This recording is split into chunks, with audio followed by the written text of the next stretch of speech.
మరి విశాఖపట్నంలో కనక మహాలక్ష్మి అమ్మవారు ఒక చెయ్యి తెగిపోయి ఉంటుంది అమ్మవారికి. మరి ఆవిడ ఎంత అనుగ్రహమూర్తి!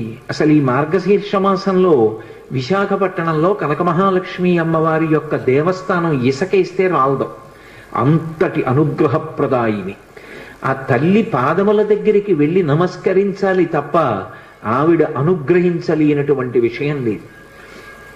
ఈ మధ్య కాకినాడలో నాకు అత్యంత ప్రాణ సమానమైనటువంటి మిత్రుడు, అతన్ని గుండె ఆపరేషన్ చేయడానికి థియేటర్లోకి తీసుకెళ్లారు అని చెప్పి డాక్టర్ గారు నాకు నా ఫోన్కి మెసేజ్ పెడితే, ఆయన్ని రక్షించుకోవడం నా చేతిలో ఉంటుందా? ఆ పరదేవత రక్షించాలి. పసుపు నీళ్లతో కనక మహాలక్ష్మి అమ్మవారికి అభిషేకం చేశా సమయంలో.